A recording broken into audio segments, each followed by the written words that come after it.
Hello, this is Dr. Harriet Fraad on Capitalism Hits Home, an interpersonal update.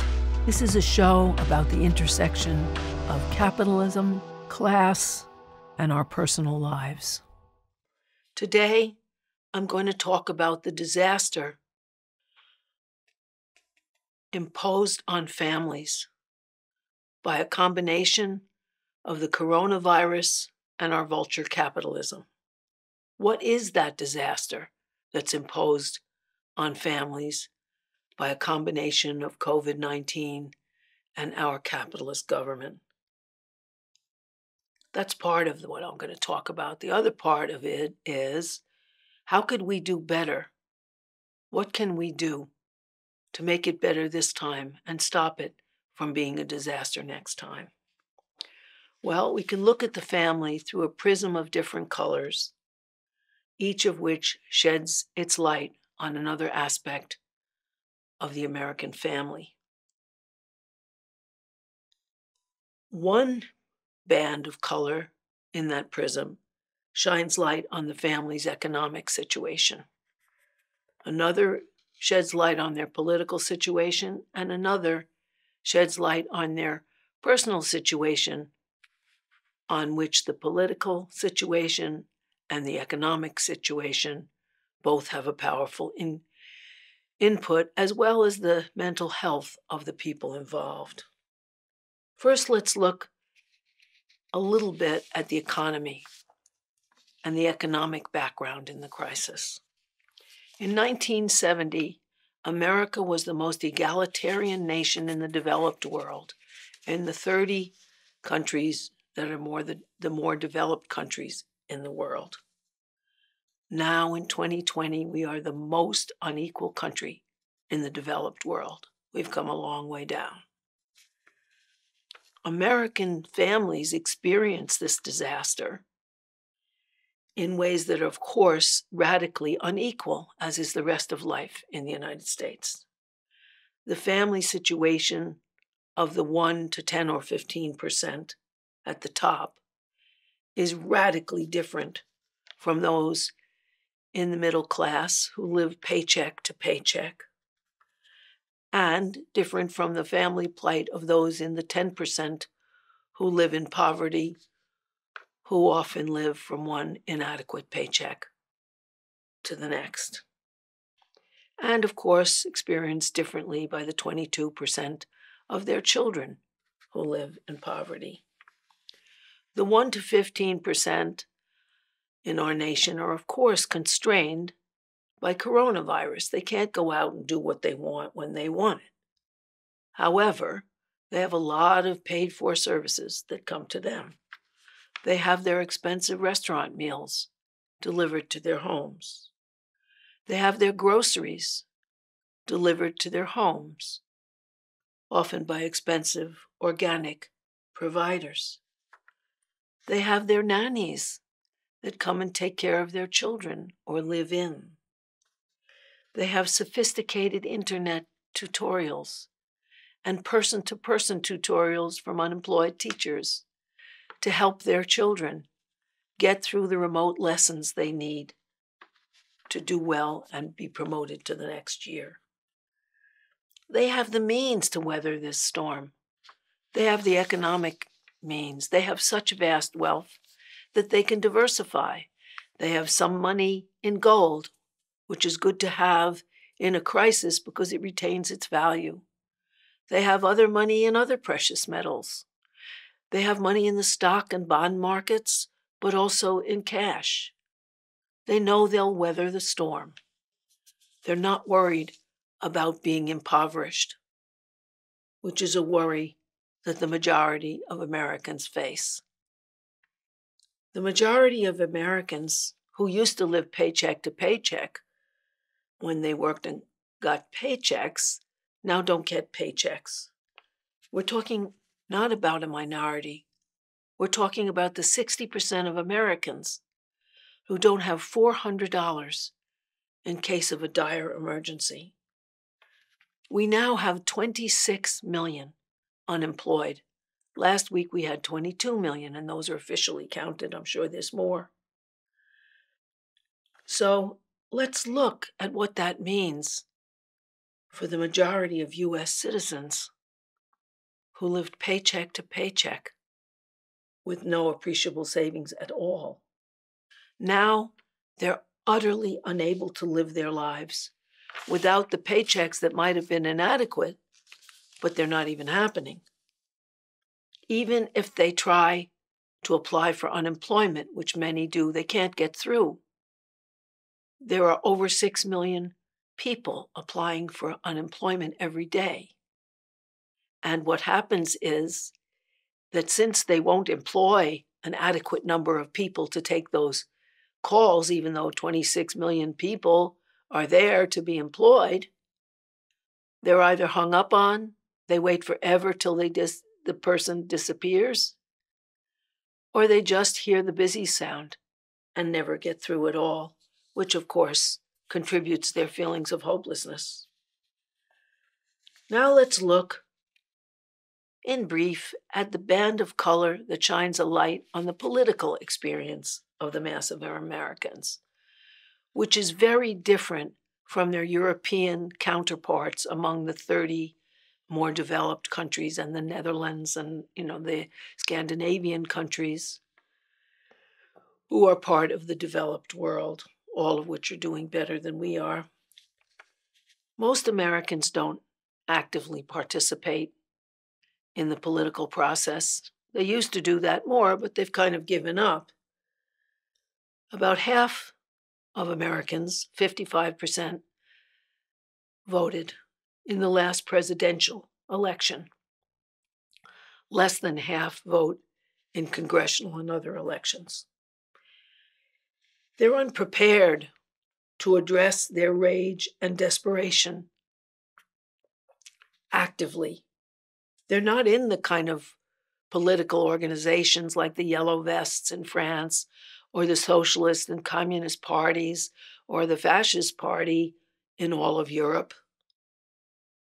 Instead, they watch television, they feel terrible, but they don't see how they can be an active part of their own rescue. They're lost. They look for a strong leader, an authority that will show them what to do and lead them out of the mess they're in. Some leaders, like Cuomo, governor of New York, or Murphy of New Jersey, or Gretchen Whitmer of Michigan, or Gavin Newsom of California, communicate honestly and deeply about the effects of coronavirus. They don't hesitate or cover up. They explain what they're doing, what needs to be done, and what are the barriers to it. And they get deep popular support as a result of that. However, none of those better official leaders point to the capitalist culprit that explains why the U.S. response to the coronavirus is the worst in the developed world. Others look for easy solutions. Those are the 40% who listen to Fox News and revere Donald Trump as if he were a king. They obey the authoritarian leader. They look beyond, like they used to, the king. They look beyond his negligence, his lies, his corruption in selling our protective equipment, his delay of not letting us know when he knew in late December 2019 that there was a plague coming, with not preparing us so that he could profit more from his image as the man who makes an inflated stock market. They look away when he encourages the curfew and quarantine abusers who demonstrate loudly in the streets, the tiny minority. More than 70% of Americans are cooperating with the shelter-at-home restrictions. But they're still frightened, and they're frightened for very good reason.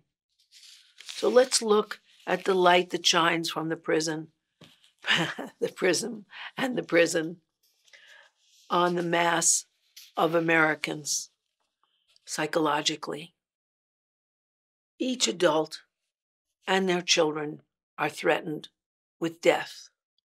That isn't a psychological problem on their part. It's real. It's out there.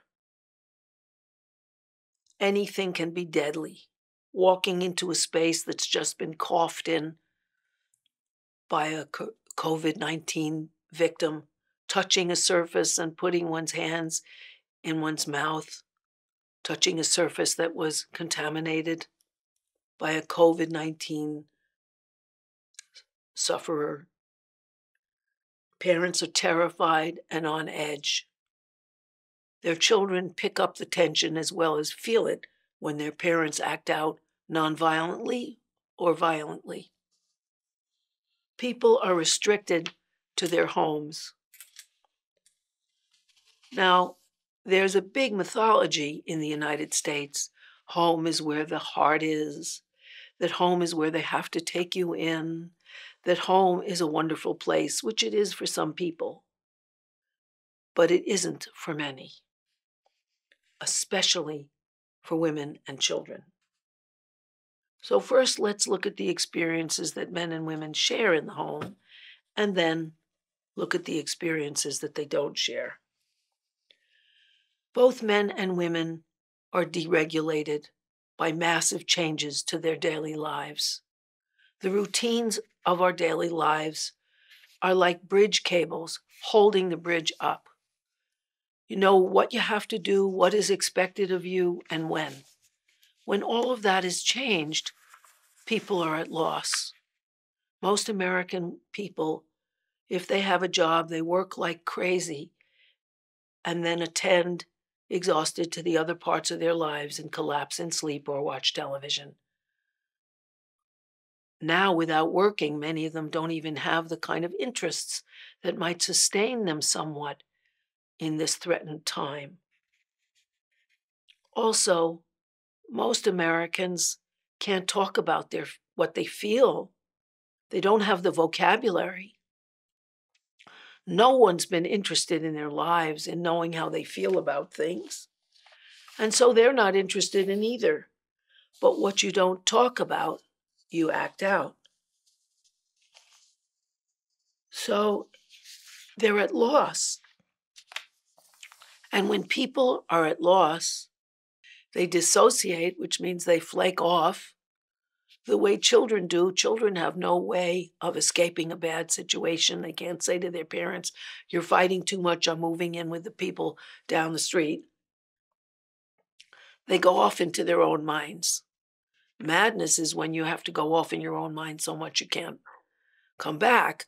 But most kids just blank out or they go into their own fantasies. So people dissociate or they act out.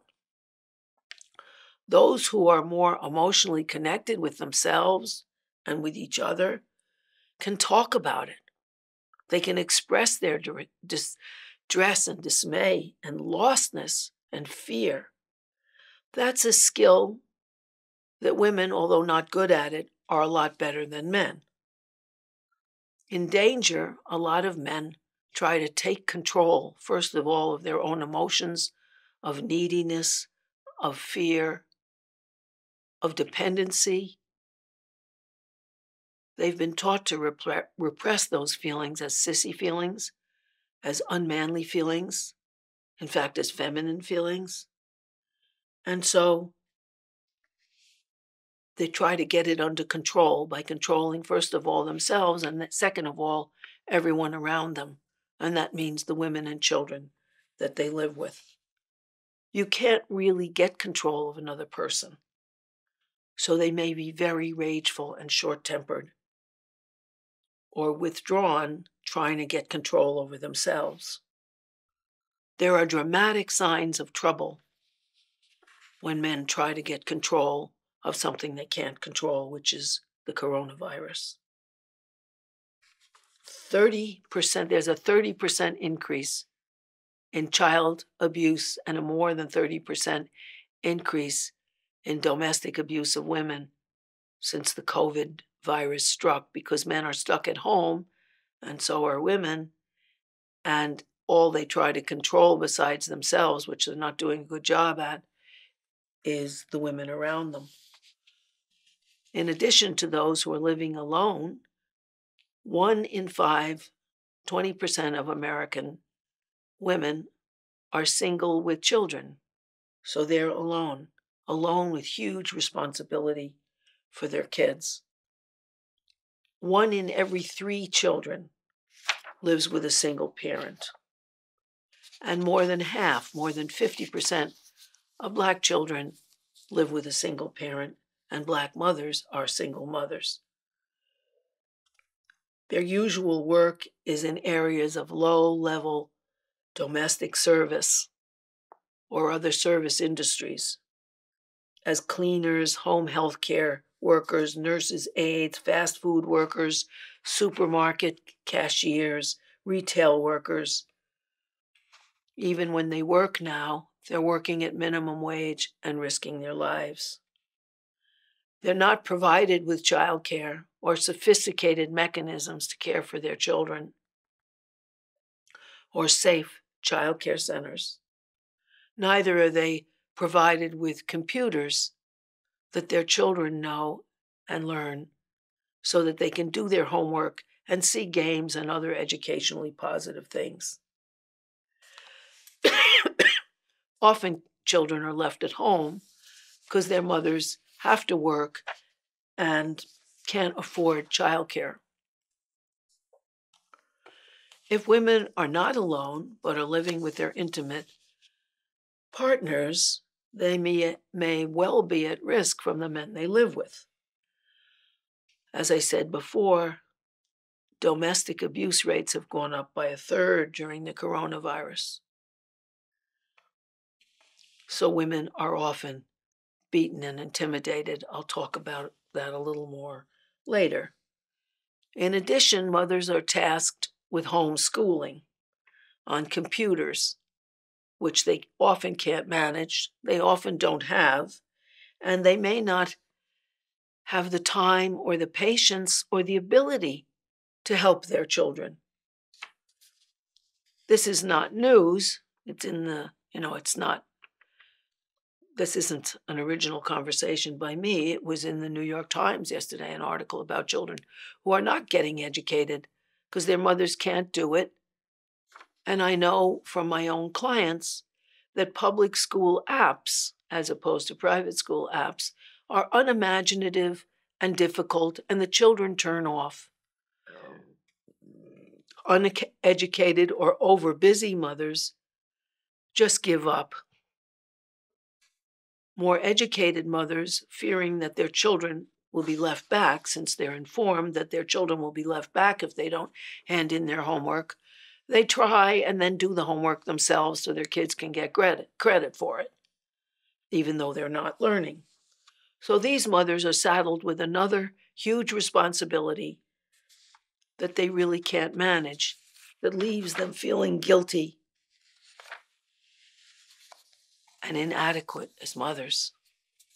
Unemployment has hit women the hardest, leaving women and their families in desperation. Single mothers are the poorest adults in our society. Children are the poorest people in our society. Women are in the economic sectors that are most hard hit. They're in social services. And we have to remember that 40% of mothers are the primary providers for their children. That's all mothers. They are the majority of service workers in low-paid service jobs, waitresses, cooks, fast food workers, housekeepers, retail cashiers. These are the minimum wage jobs that the majority of women used to have. Also, women have the smallest, most marginal businesses. What I'm talking about is like selling churros, a fried dessert in the subway, or having a stand, or sewing from home to make money. These are very very poorly paid jobs, as are daycare workers in the closed daycare centers of the United States. So that women have huge economic struggles. They also struggle disproportionately because they're the ones most responsible for childcare and elder care, even when they're married. Under normal circumstances, without coronavirus, without children at home all the time, it's women who provide most of the child care and the elder care after work. Working women usually struggle to provide child care for their children, which is why 85% of early childhood care is inadequate by the government standards. Now, with kids out of school for most of the year, with their relatives and grandparents and others, friends, who used to watch their kids sheltering at home, they can't manage. With no paycheck, they can't manage financially either. So now, even their personal security is jeopardized. Going back to the home, 1 in 3 American women suffers violence at home.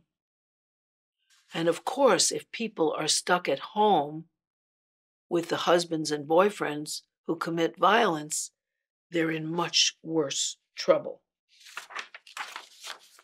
It's not uncommon for domestic violence abusers to try to isolate their victims in order not to let them cry for help, in order to exert greater control because they can't really turn to anyone.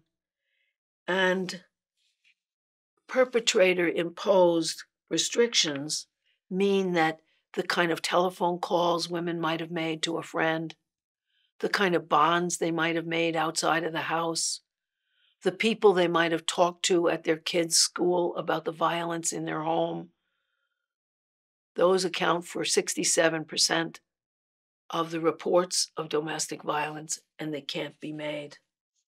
Schools, libraries, community centers are closed so that women aren't getting some of the most critical emotional support from phone calls if their phone calls are being monitored, from email connections with friends if they have a computer, because those can be monitored by a man in the home.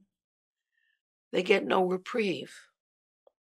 In addition, with bars and restaurants closed for everything except takeout, and with liquor stores open as essential businesses, family violence perpetrators who are alcohol abusers may be far more likely to do so in the home, increasing the risk for everyone in the household with little recourse.